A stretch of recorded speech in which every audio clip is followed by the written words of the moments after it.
A segunda temporada de Kaiju número 8 finalmente chegou. Depois de descobrirem que ele era um monstro, foi por muito pouco que o nosso protagonista não morreu. E agora, meus amigos, um destino muito diferente está por vir. O episódio começa com as pessoas desesperadas fugindo de um Kaiju. Nessa que eles estavam correndo, a mina acaba caindo no chão e o Prota pede pra ela se acalmar porque tudo ia ficar bem no final. Quando a força de defesa aparece, o mano fica até feliz falando pra eles derrotarem aquele monstro. O problema é que as coisas estavam tão esquisitas que, além da mina sumir, tinha vários soldados armados mirando na boca dele. E se você pensou que não podia piorar, lá tava a gatinha com uma bazuca na mão, dizendo que ele não era mais o Kafka Ribino e sim o Kaiju número 8. Então ele se transformou, e todo mundo começou a meter bala dizendo que tava na hora de acabar com a vida desse monstro. E os tiros irritaram tanto ele, e o Prota perdeu o controle e o seu lado Kaiju fez ele virar uma criatura maior que um prédio. Mas calma lá, paizão. Eu também achei que era real, mas na verdade era só um sonho. Pode falar a verdade, vai, tu também caiu nesse genjutsu, né? Você ainda está muito fraco, você não tem ódio suficiente. Depois de acordar assustado, ele tava dando graças a Deus que tudo isso não passava de um sonho. Já do outro lado da cidade, a gente se depara com um lugar totalmente destruído. Assim que a mina com o nome de Mina aparece, nem ela tava acreditando na catástrofe que esse lugar tinha virado. E então o vice-capitão Yoshina apareceu, dizendo que fazia 5 dias que o julgamento do Prota estava aberto. E pelo visto ele tava preso até agora. A mina disse que entendia isso, e agora eles iam ter que se preocupar em consertar essa zona toda. E o Yoshina só sabia se perguntar por que aquele tapado resolveu fazer aquele showzinho. Quando a gatinha pergunta se era hoje que os novatos iam pras novas unidades, o mano diz que se bobear eles já devem até estar chegando. Falando neles, lá estavam os mortadelos dentro do carro. Não tava todo animado com a paisagem. O Ishikawa não tava muito pra papo, já que seu amigo podia ser morto a qualquer momento, né? O Iharu fala que ele não precisava ficar com medo só porque era a primeira vez deles. Mas o mano disse que o problema não era esse. E o idiota só sabia falar do castelo Matsumoto que tava deixando ele animadão. Aí quando cai a ficha que eles não tinham mais notícias do Prota, o Iharu diz que é bem provável que ele não vai continuar sendo um soldado. O Ishikawa começa a dar risada falando que ele se lembrou de uma coisa. De uma vez que o Kafka virou pra ele perguntando se ainda dava pra ele ser um soldado mesmo sendo um monstro. Pensando bem, agora ele tem certeza que ele vai voltar mesmo que custe a vida. E então quando eles voltam pro carro, o Ishikawa fala que ele vai ficar muito forte pra conseguir proteger o seu amigo. A loirinha também tava muito preocupada com o futuro do nosso protagonista, sem contar que ela prometeu que iria para ele se o cara perdesse o controle. E então ficar mais forte era algo que ela necessitava fazer. Um carecão gigante aparece pedindo desculpa pela demora, e esse aqui era o vice-capitão da primeira divisão. Enquanto ele levava ela pro escritório, eles falavam sobre o comunicado da Capitã Mina sobre a loirinha ficar na primeira divisão por enquanto. E nem ela tava acreditando nisso. Afinal, a primeira divisão é a mais forte potência do Japão que enfrentava Kaiju. Sabendo que o mundo inteiro conhecia eles, essa seria a melhor oportunidade pra ela ficar mais forte. Então quando o careca bateu na porta, ela fala que agora é hora de conhecer o capitão da divisão mais poderosa do Japão. Assim que a porta se abre, lá tava o nosso melhor jogador de Free Fire. O cara fala que faltava só um pouco pra ele pegar a platina. Depois dessa decepção de alto nível, o cara pede pra ela guardar que ele já voltava. E esse aqui é o Gen Narumi, e ele tava bem empenhado até chutarem o traseiro dele. O cara tava xingando porque o PlayStation 5 dele quebrou, e fala que esse Hasegawa não passava de um monstro. E o monstro fala que já tinha mandado ele organizar o escritório porque 14 horas ele estaria aqui. E o jogador de Free Fire diz que isso pode até ser verdade, mas é ele que decidia as coisas por aqui. Aí ele já tomou uma bicuda na cara e o careca diz que ele não passava de um preguiçoso. A figure action dele também quase foi jogar no Vasco. E ele fala que o capitão nessa bagaça era ele. E aqui Koroshinomiya tava bem feliz com a maturidade que ele passava. O Narumi fala que quem tava incomodado com a bagunça era esse velho careca. E então pela lógica os incomodados que arrumem. E o Hasegawa agradece dizendo que já que ele insiste, e então tava na hora de deixar esse lugar impecável. O mano não parava de se debater falando que isso aqui era maldade. Então depois do careca avisar que esse era o capitão lendário deles, a loirinha ficou até sem palavras com tamanha magnitude. Platina fala que então essa é a famosa filha do Sr. Izawa. Aí ela até pensou em xingar ele, mas prefiro respeitá-lo já que esse cara ainda era o superior dela afinal de contas. O mano disse que não precisava dessa formalidade toda. Como capitão da primeira divisão ele só queria uma coisa dela. Ela queria saber que coisa era essa, mas bem na hora um sinal de emergência tocou e ele fala que foi bem na hora certa. No caso ele queria que ela assistisse ele em ação pra aprender como é que se faz. Então ele ia dar a honra dela ter lá ele de um lugar muito especial. O mar começou a tremer, os helicópteros entraram em ação e tinha até tanque de guerra e uns caminhão cabuloso. As pessoas estavam recebendo um aviso de rota de evacuação porque um perigo muito grande estava se aproximando. E esses caras não tava pra brincadeira mesmo. O Rick foi só os reforços chegar que a bala já tava comendo solta. O monstrengo tava levando chuva de míssil de todos os lados. E se já não era o bastante, tinha arma de tudo que é jeito pra acabar com ele. A intenção deles era mandar o Godzilla pro norte para as pessoas poderem fugir em segurança. Só que o grandão ficou tão irritado que deu uma cabeçada na água, fazendo tudo tremer e grande parte da ponte afundar. Dentro do helicóptero, o Narumi fala que os planos iam mudar. E agora ele queria que os parceiros deles fossem pra ponte. Então o squad ouviu as ordens do capitão e foi correndo atirar naquele monstro safado. A loirinha tava achando incrível como eles conseguiam controlar até a trajetória do Kaiju. E isso só era possível graças às altas estatísticas de cada oficial. E ela nem duvidava que todos tivessem mais de 40% de poder, sendo maiores até que um tenente. E depois que o batalhão guiou o Kaiju pro ponto B, o Narumi diz que agora ele vai entrar em ação, e que ele não quer que a lourinha tenha classe, mostre etiqueta ou grande formalidade. Aí o doidão achou que tava jogando Free Fire de verdade e pulou lá de cima, só que sem paraquedas. E ele tava indo na direção do Kaiju com uma arma muito louca que tava emanando uma aura roxa sinistra. E ele cravou aquilo no Kaiju, e depois de gritar, o mano só apertou um botão e já fez o monstrinho explodir, e saiu voando um molho de tomate pra todo lado da cidade. E então, depois de mostrar o porquê ele é o capitão da divisão mais poderosa, ele fala que só quer que ela mostre uma força avassaladora. Isso porque ele não precisava de uma pessoa fraca que tinha bons modos. E agora sim a loirinha sentiu respeito por esse cara. Quando eles voltam pra base, o cara tava surtando dizendo que a mina tava na capa como se fosse ela que derrotou aquele Kaiju. Só podia ser palhaçada as pessoas gostar mais dela, sendo que foi ele que derrotou aquela coisa. A Shinomiya não sabia se ria ou se chorava. E o parceiro tava cansado dos capitães precisar de bons modos. E ele queria saber por que ele tinha menos seguidores. Tava acreditando que o cara mais forte do Japão perdia tempo com essas merda. Quando ela avisa que o celular dele tava tocando, o cara não tava afim de atender porque ia ser aquelas reunião chata do diretor e do careca. E nessa que ele ia falar que preferia jogar um Roblox, o tiozão aparece bem na hora chutando ele pra longe, falando que esse era o trabalho dele. O cara queria saber o que podia ser tão urgente desse jeito.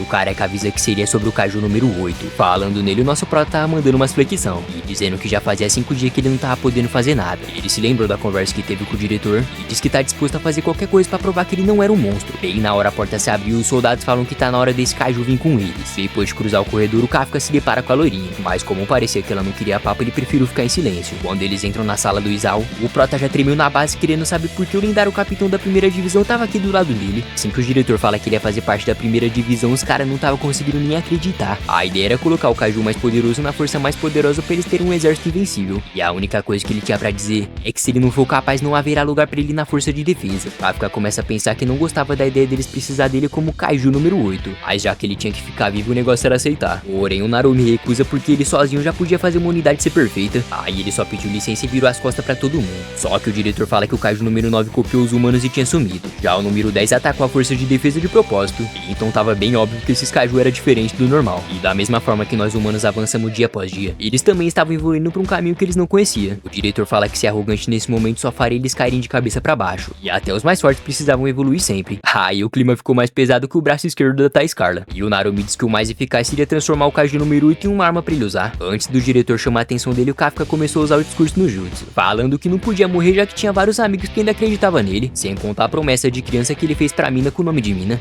E então ele prometia que ele seria de muita utilidade pra primeira divisão. O jogador de Free Fire paga de marrento e fala que não tá interessado nos sentimentos dele, e que se ele não mostrar resultados, o futuro dele seria virar uma arma de Kaiju se o número 8 voltasse perdendo o controle. Depois de agradecer, a notícia chegou até a sala da Capitã Shiro, e ela fala que é melhor eles não perderem tempo e treinar pra eles ficarem mais fortes. Depois de fazer as malas, a lourinha olha pra um quadro de alguém que tava ali na parede. E então quando o Shinomiya desceu lá pra baixo, o cientista fala que aqui tava o que eles queriam mostrar pra ele. Aí mais um terremoto começou, e dessa vez até as casas estavam indo pra baixo da terra. E sabe lá Deus o que tava acontecendo naquela fumaceira toda. As pessoas não paravam de correr assustadas por causa daquele tremor. Mas como isso acontecia com frequência, então talvez já tudo iria voltar ao normal. E isso era o que eles pensavam, né? Porque na verdade tinha um buraco gigantesco no meio da cidade. Quando os curiosos decidem se aproximar pra olhar mais perto, assim que a mulher aponta o celular, várias formigas gigantes apareceram com muita sede de sangue. Elas estavam subindo o telhado, dominando as ruas, e agora sim a baguncinha vai começar. E a abertura da segunda temporada começa e, mano... que merda, hein? Lá no quartel, o carecão fala que o treino de hoje já tinha acabado. Pelo visto, todo mundo tava cansado, principalmente o prota que já tava chegando nos quarentão. Mas não deixa se enganar pela idade não, meus amigos. O tiozão realmente tava tão empenhado querendo ficar mais forte pra valer. Afinal, ele precisava provar o seu valor pra conseguir sobreviver. A loirinha já tava pistola falando que ia resolver isso aqui e agora. E ela foi lá na sala do capitão pra exigir um treino pessoal. Por alguma razão, o cara tava lá de joelho pra ela. E adivinha só, o mano tava lá pedindo dinheiro emprestado. O Narumi fala que não sabe o motivo, mas toda a grana dele sumiu do cartão. E a loirinha diz que faz sentido já que ele vive fazendo compra na internet. E ainda jogou na cara dele que é feio ficar pedindo isso pra uma subordinada. O cara tava determinado falando que era pra colocar uns Dima no Free Fire. Aí nessa que ela manda o capitão calar a boca, um alarme tocou e o careca fala que tá na hora deles agir. E depois de colocar o traje, o mano fala que é uma palhaçada atrapalhar ele no momento de uma negociação importante. Mas já que não tinha o que fazer, então tá na hora de trabalhar, né? E enquanto isso lá na cidade as pessoas estavam passando o maior sufoco. Os alertas diziam pra eles irem com urgência pros abrigos mais próximos. Só que como a coisa tava ficando séria, área, quase que não tinha mais espaço pra galera se abrigar. A garotinha tava ferida se cagando de medo, mas o amiguinho fala pra ela relaxar porque a primeira divisão já tava chegando. E então com um único golpe o Narumi ia acabar com todos os kaiju. Quando o formigão encarou eles, o Guri foi tão corajoso que entrou na frente pra salvar aquela garota. E ele tava implorando, pedindo pro Narumi aparecer. E nessa que ele ia ser devorado, o Platina apareceu com muito estilo pra salvar aquelas crianças. Ele disse que esse moleque deveria ser punido por não chamar ele de capitão. E agora o castigo dele seria pegar o celular da mãe, postar 10 vezes na internet que o capitão Narumi era muito descolado. As outras duas, o pelotão também tá enfrentando aquelas formigas gigantes. O jogador de Free Fire fala que a segurança dos cidadãos é prioridade, e então todos tinham obrigação de levar eles pra zona de neutralização sem ferir nenhuma pessoa. E já pra loirinha e pro Kafka, ele manda eles eliminar os kaiju, entrar na zona de abaixo depois que os civis terminarem de evacuar. Os agentes estavam desesperados fechando os portões e atualizando a situação, e eles também estavam de olho nos sinais vitais do kaiju número 8. Como todo mundo tava afobado, o diretor fala algumas palavras pra acalmar eles. Ninguém aqui é bom, só os caras. Nós é ruim, tá entendendo? Então eu não quero que ninguém faça nada mais, nada menos do que o horrível. Fechou?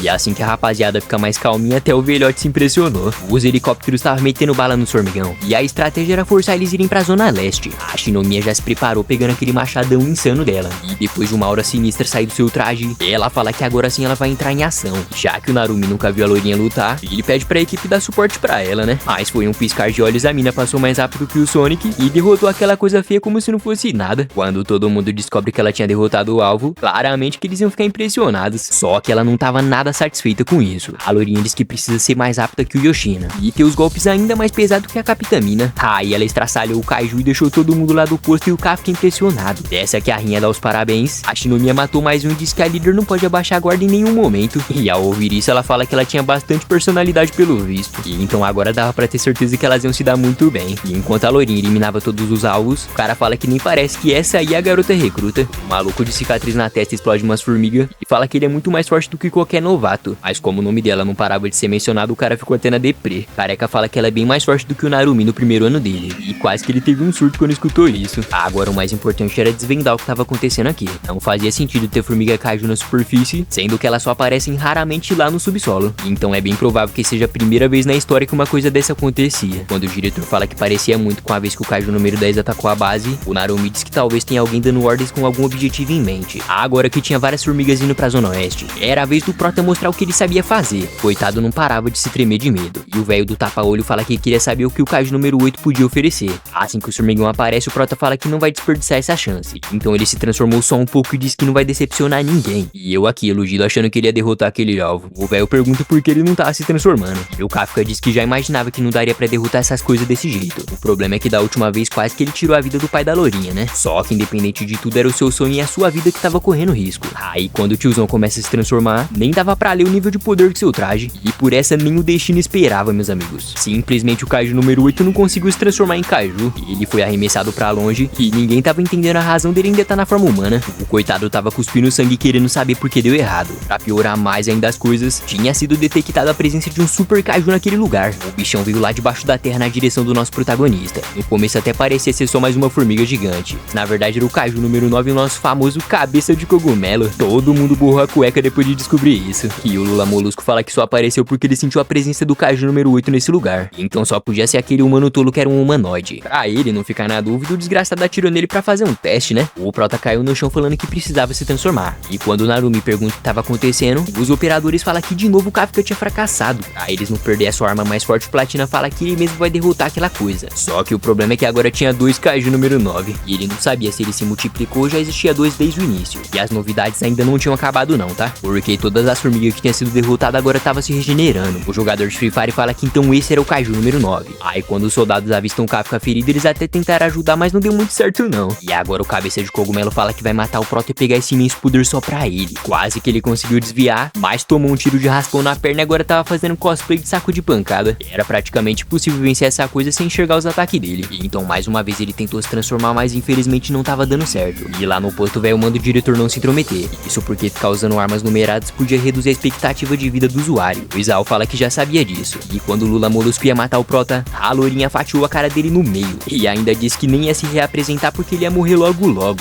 Voltando pro Narumi, o número 9 fala que tinha que acabar logo com isso pra ele matar o número 8, e o jogador de Free Fire fala que o Kafka era só um cara normal e que o capitão aqui era ele. Aí o bichão saiu metralhando na direção dele, e o Narumi fala que isso é falta de educação, já que eles ainda estavam conversando. Quando ele pergunta se ele era mesmo mais forte que o Kaiju número 8, o capitão ficou nervoso e decidiu mostrar em prática quem é que manda. O operador não parava de atualizar o que estava acontecendo, e o Isao fala que mesmo que as coisas estejam complicadas, isso é uma aprovação que a nova geração teria que passar sozinha. Olha o demônio! Corre! Tá fudido, filho da puta, quando eu me pegar! Eu vou me pegar, filho de rapariga! É o diabo!